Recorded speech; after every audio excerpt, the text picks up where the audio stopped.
Rambutan விதை தொண்டையில் சிக்கி சிறுவன் ஒருவர் உயிரிழந்திருக்கிறார்.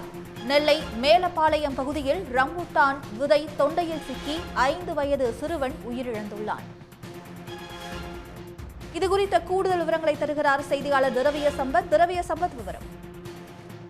நெல்லை மேலப்பாளையம் வடக்கு தைக்கா தெரு பகுதியைச் சேர்ந்தவர் நிஜாம், வயது 35. இவர் வெளிநாட்டில் வேலை செய்து வருகிறார். தொடர்ந்து இவருக்கு 5 வயதில் ரியாஸ் என்கின்ற மகன் இருந்துள்ளார்.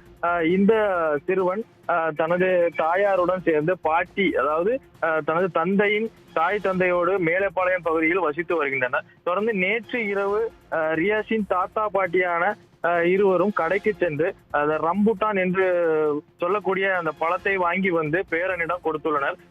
இதை இரவு நேரத்தில் அந்த ரியாஸ் என்கின்ற சிறுவன் ரம்புட்டான் பழத்தை சாப்பிட்டுள்ளார். அந்த நேரத்தில் அந்த பழத்தில் உள்ளே இருக்கக்கூடிய விதை பகுதியானது சிறுவனின் தொண்டையில் சிக்கியுள்ளது. தொடர்ந்து சிறிது நேரத்தில் சிறுவனுக்கு மூச்சு திணறல் ஏற்பட்டது. மூச்சு திணறல் ஏற்பட்ட பொழுது அதிர்ச்சி அடைந்த அவரது குடும்பத்தினர் அங்கிருந்த மக்களோடு சேர்ந்து மேலப்பாளையம் அரசு மருத்துவமனைக்கு சென்றுள்ளனர். தொடர்ந்து அங்கே அந்த சிறுவனை பரிசோதித்த டாக்டர்கள் சிறுவன் ஏற்கனவே இறந்து விட்டார் என்று தெரிவித்துள்ளனர். தொடர்ந்து கதறி அழுத குடும்பத்தினர் மேலப்பாளையம் காவல் நிலையத்திற்கு தகவல் கொடுத்துள்ளனர். தகவலின் அடிப்படையில் மேலப்பாளையம் காவல் நிலையத்த போலீசார் தொடர்ந்து விசாரணை நடத்தி வருகின்றனர்.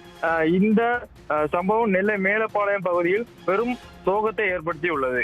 உடனுக்குடன் செய்திகளை தெரிந்து கொள்ள சன் நியூஸ் பெல் ஐகானை கிளிக் பண்ணுங்க.